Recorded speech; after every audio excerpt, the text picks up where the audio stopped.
Hello, everyone, and thank you for taking some time out to join us today. This session isn't about deep technical jargon or selling tools. It's about helping you think clearly about where technology is actually headed in 2026 and how to make smarter decisions without feeling overwhelmed. Most organizations don't struggle because they lack technology. They struggle because technology is piled up over time. New tools get added, old habits stick around, and suddenly things feel more complicated, less secure, and harder to manage than they should be. Today, we're going to focus on balance. We'll talk about which tech trends are truly worth embracing as we move through 2026 and which habits and approaches are better left behind us. That includes simple but impactful areas like how we manage passwords, how we put guardrails around AI, and how we think about security as an everyday practice, not just a one-time project. So let's move on.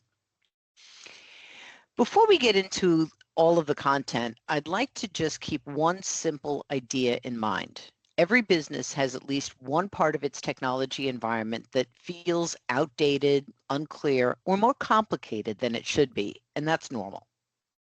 Right now, organizations are juggling AI decisions, rising security threats, subscription creep, distributed teams, and shifting expectations. And waiting to address these issues only makes them harder later. This session isn't about fear, it's about clarity. A few intentional decisions now can reduce risk, cut the waste, and make your tools work for you. So here's your call to action as we begin. Identify one area that needs improvement and commit to fixing it in the next quarter, which starts just in a few weeks, just one. That single step sets the tone for more focused and confident 2026. Many leaders feel like technology is happening to them instead of working for them. New tools show up, security requirements change, AI has suddenly become part of everybody's workday almost overnight. And instead of feeling empowered, it often feels reactive, like you're constantly responding rather than intentionally deciding. That's when frustration sets in, not because technology is bad, but because there's no clear filter for what matters, what's safe, and what actually helps the business. IT practices get messy. AI gets used inconsistently, and security becomes something we hope is covered rather than something we feel confident about. This session is about shifting that dynamic so that technology works for you, supporting your people, and aligns with where you want to be in 2026. There are a few clear shifts that are happening right now, and they're important because they change how we should be making decisions. First, AI is becoming everyday, not experimental. It's no longer something only innovation teams are testing. Employees are already using it to write, research, and move faster. That's why the conversation is shifting from should we use AI to how do we use it responsibly and consistently? Second, security is increasingly about who has access, not protection, although that's still fundamental. Modern security issues don't start with broken systems. They start with compromised credentials. Yeah, that username and password. Auditing and monitoring who can access what and tighten everyday practices like password management must become foundational now. Third, automation is about saving time. It's not about replacing people. It's about removing repetitive work so teams can focus on what actually matters.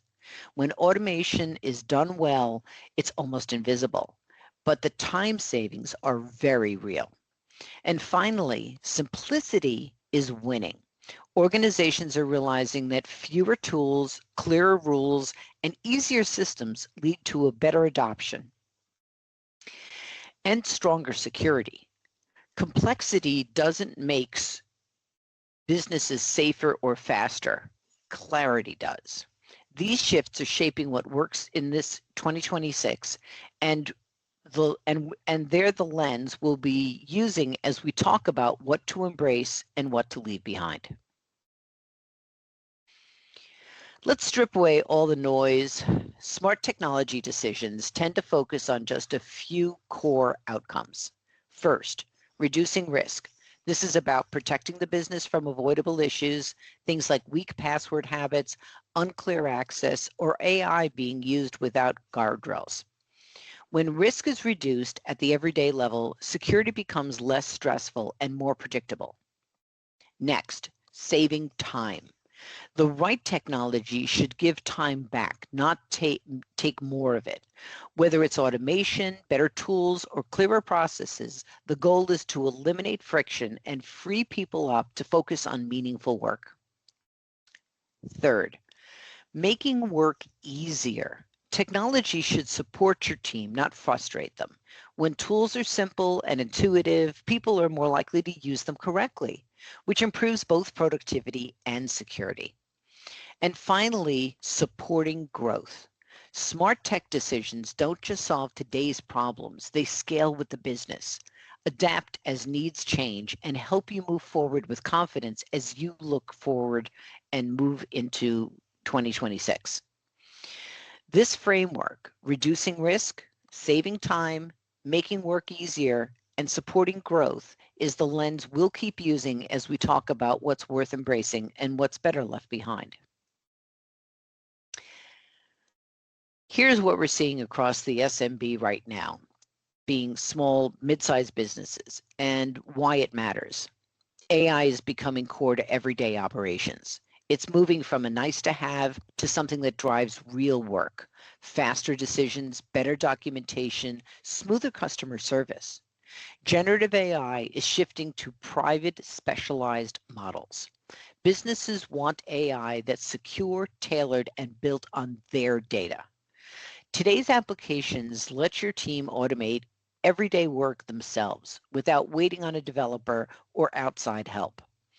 Cybersecurity is now a mandatory investment. The risk is too high and the impact is too costly to delay. Cloud adoption is maturing. Companies are consolidating now and optimizing instead of adding tools blindly. Hardware is getting smarter and AI ready. More decisions are happening at the edge, improving speed and security. Customer experience tech is now modernizing. Faster checkout, better mobile, the real omni-channel that customers are expecting, all of this. We're seeing the rise of the augmented worker. AI is helping people do more, better, and with less friction. Marketing is shifting too. Influencers and micro-influencer strategies are becoming a serious SMB lever. And finally, hybrid work continues to mature. Teams are finding better tools, clearer expectations, and more sustainable rhythms. These trends aren't theoretical, they're active.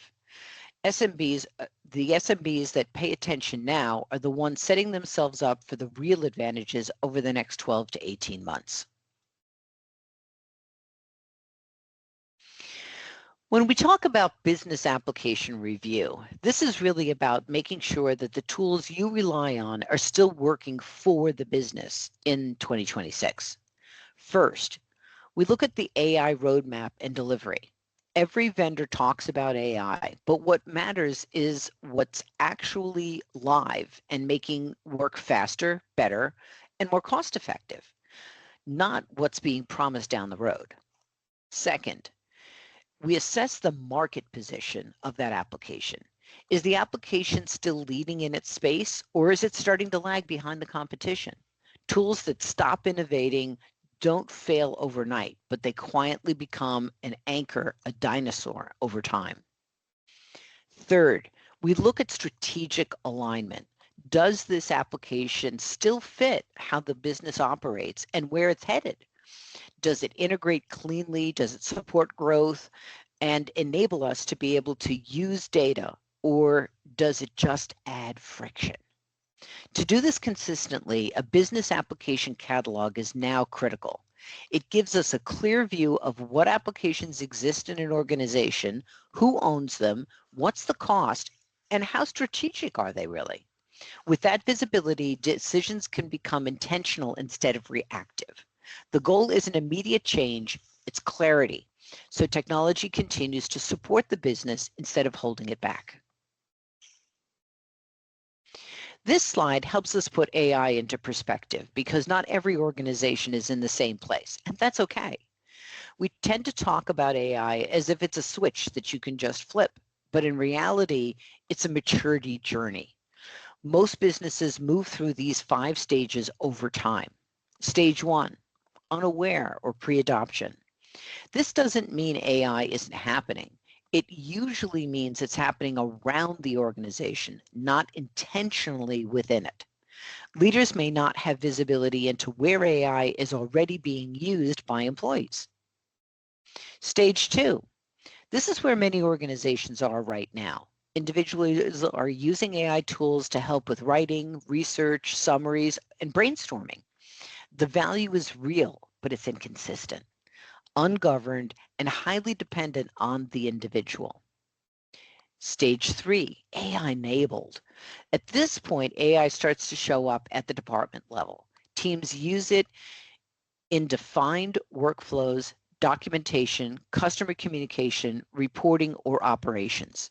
There's more consistency and leadership starts to see the measurable time savings. Stage 4, AI integrated.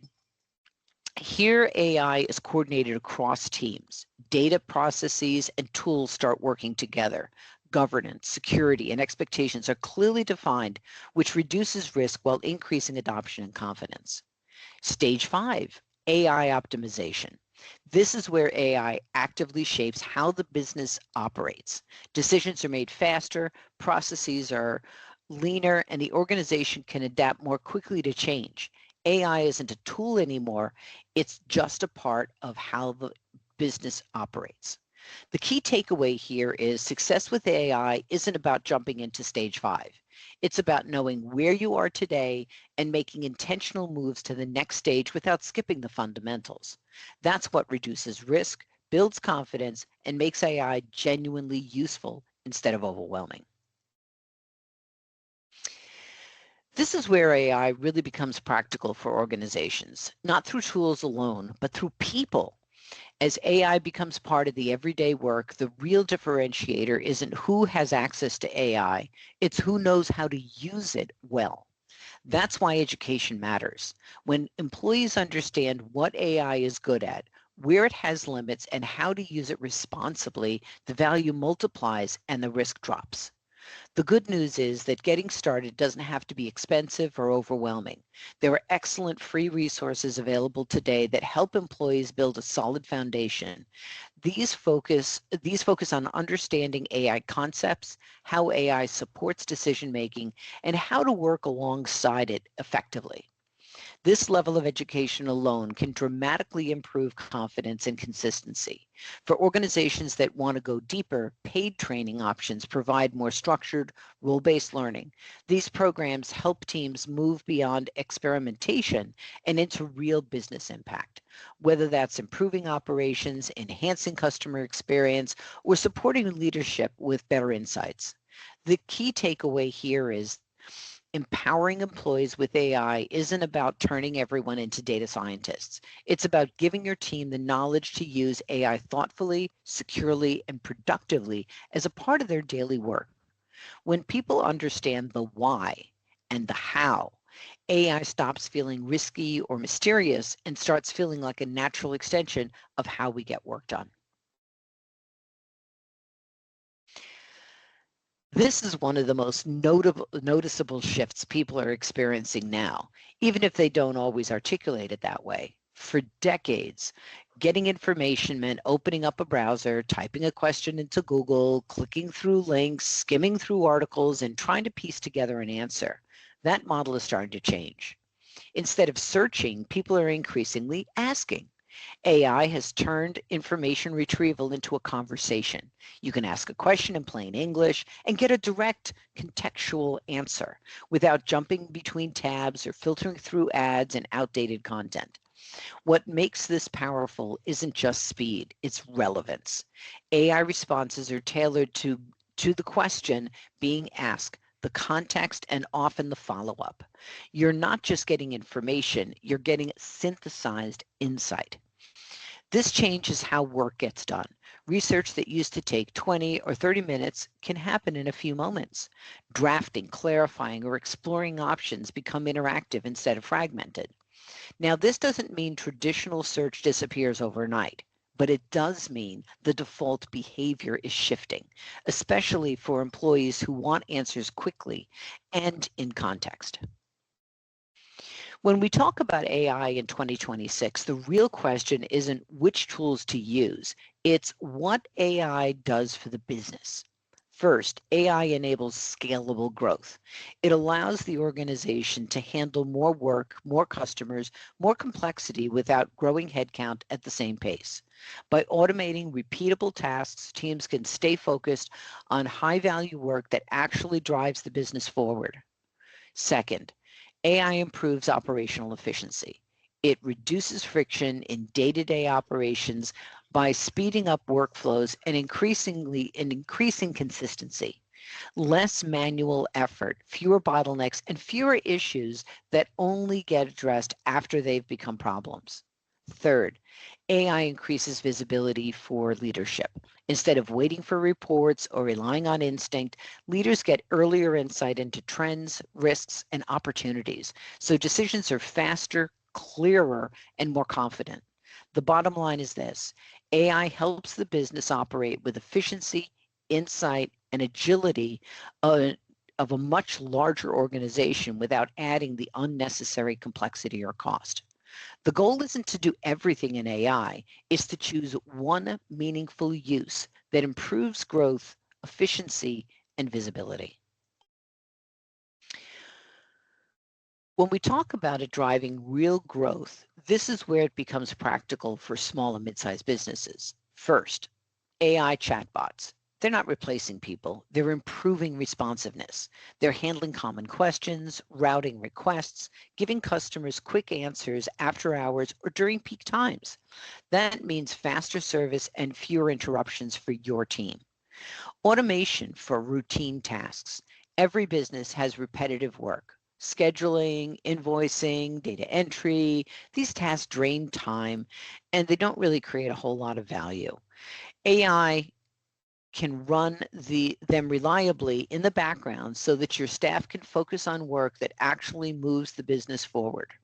Third, AI-powered insights. AI can analyze the data you already have and surface patterns you'd miss manually.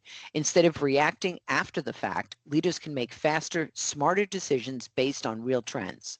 And the key point, none of this requires a massive transformation.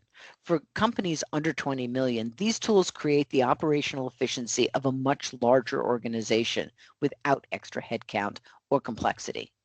The takeaway is simple. AI isn't about doing more for the sake of doing more. It's about removing friction, improving responsiveness, and giving leaders better visibility so growth becomes intentional, not accidental. When we look at security trends for 2026, this is one of the simplest wins with the biggest impact. Most breaches don't start with a sophisticated hack anymore. They start with stolen or reused password. Not because people are careless, but because manual password management just doesn't work anymore. A password vault changes that. It gives you clearer visibility into who has access to what and eliminates those shared logins, which are still one of the biggest hidden risks. When multiple people use the same credentials, you lose accountability, clean offboarding, and the ability to adjust access when roles change.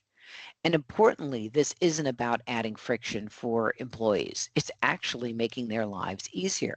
No one has to remember dozens of passwords or come up with workarounds. Secure access becomes the default.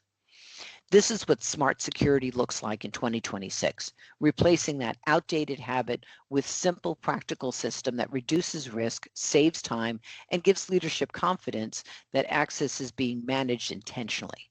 It's not a massive overhaul, it's a foundational improvement, and it pays off immediately. When we talk about getting real value from AI, this is where leadership clarity matters. The benefit isn't just that AI is available, it's how you expect it to be used across the organization. First, AI should support real work. It should handle the routine, time-consuming pieces, drafting, summarizing, organizing, so your team can focus on judgment, relationships, and decisions that actually need a human. Second, AI should make work faster and clearer. If it's adding confusion or extra steps, it's not being used well. The expectation should be simple. AI helps people move with more confidence, not more complexity. Third, set the 80-20 rule. AI can take on about 80% of the effort, but people stay responsible for that final 20%. The accuracy, the content, the decisions. AI assists, humans decide. And finally, AI should be used consistently. Not everyone is using different tools in different ways, but shared expectations and guardrails so that the whole team feels confident using it responsibly. The takeaway is this: when leaders set clear expectation, AI becomes a reliable support system, helping people do better work faster and without losing control, trust, or accountability.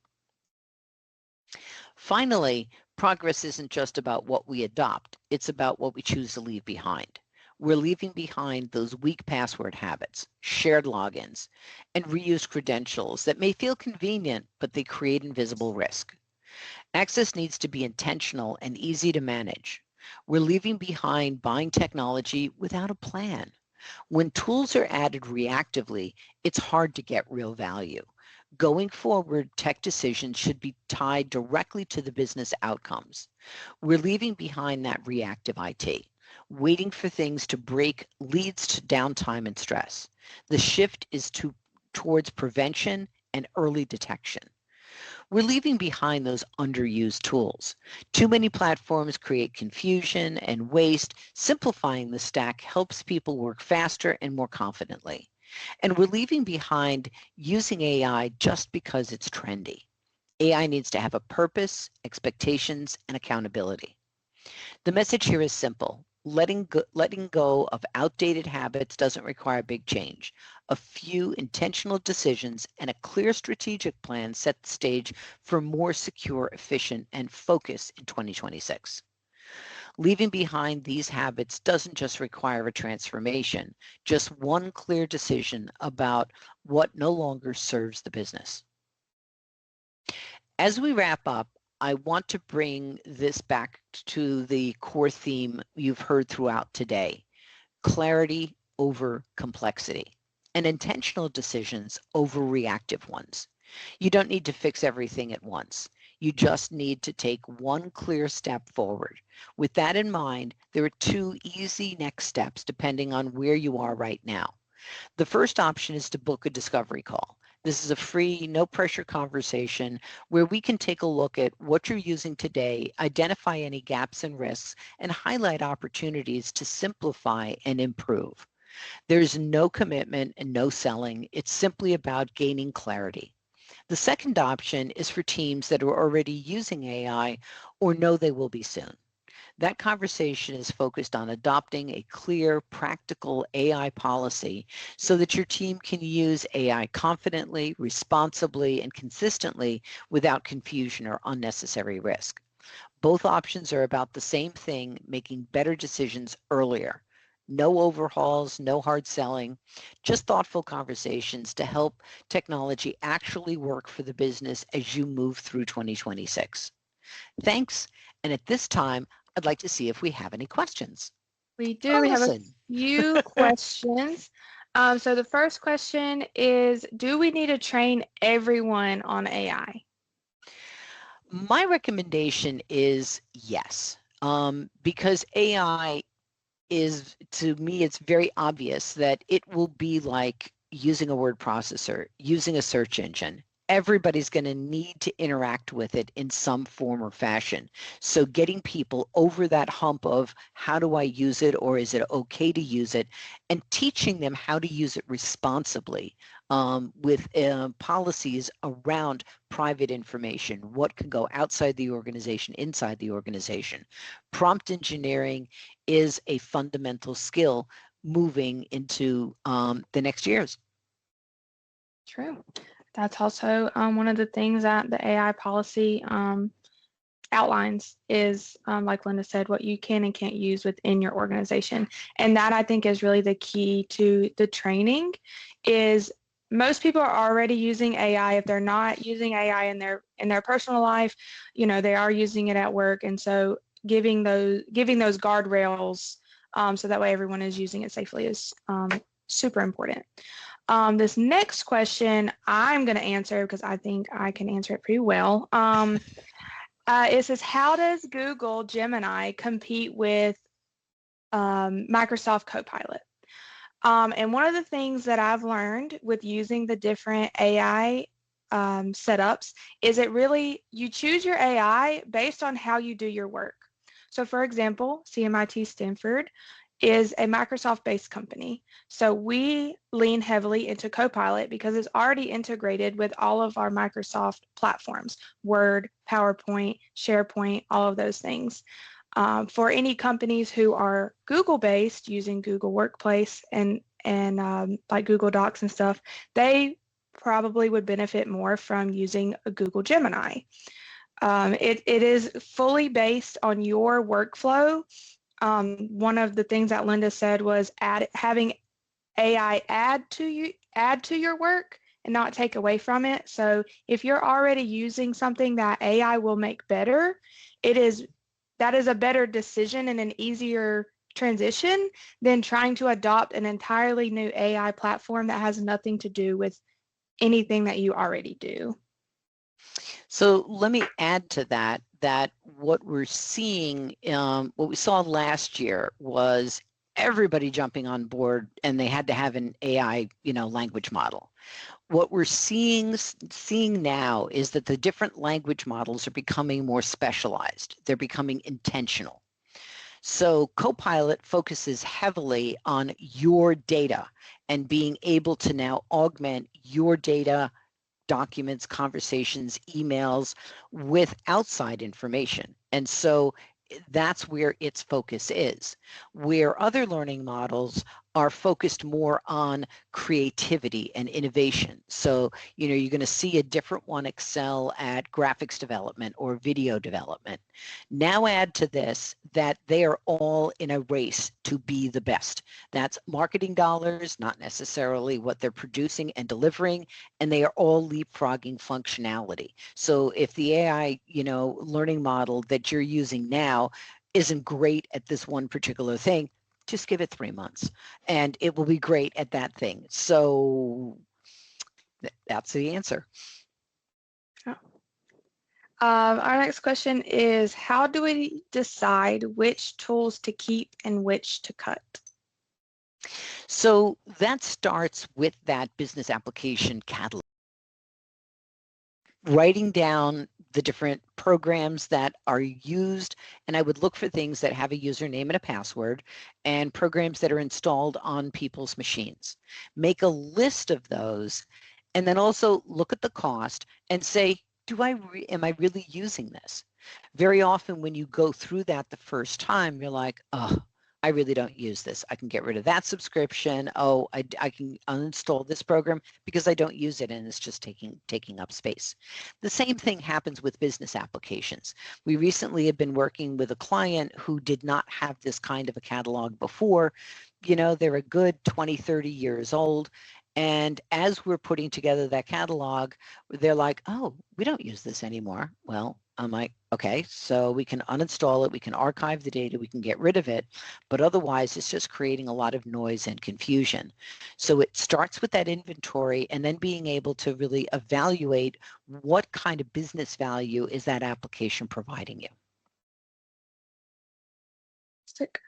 Our next question is, as a company who is just starting out adopting AI, what would you prioritize first?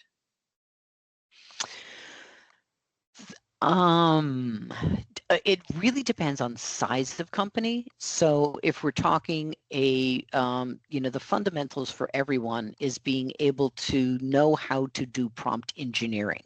The concepts of a scoping a statement, being able to give it context, being able to give it purpose, and being able to give it tone.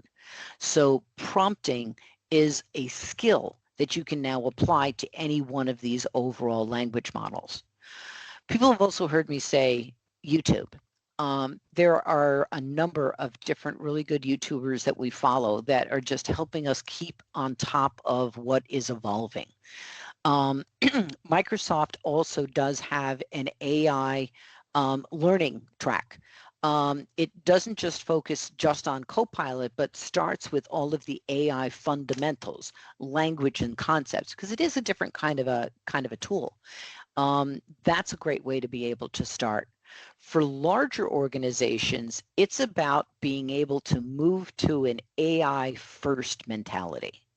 What problem are we currently having? And can AI solve that problem?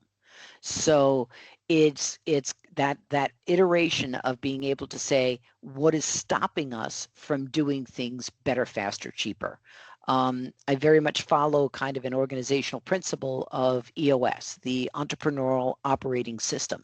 And there is an entire year-long kind of a cadence at being able to flush out issues and then being able to say, okay, which ones are important, which ones should we spend time with, and then being able to find appropriate solutions to be able to implement to take care of that issue and move on to the next.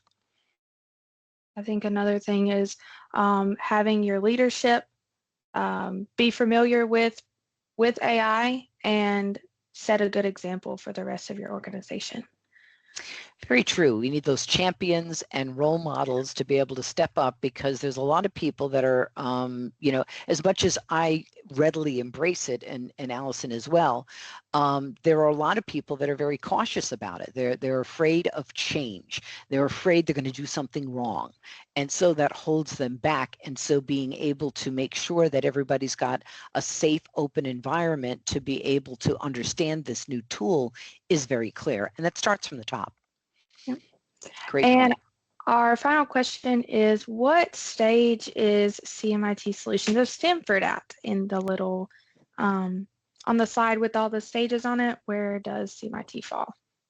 Well, I would say, and let me go ahead and just bring that slide back up. We are working very much on a stage 3 at this point. So it has been an interesting adventure for us as well, right? You figure I've got an entire employee base of very technical people, but in the beginning, they didn't trust it. Like, oh, it's not going to give me the right answer.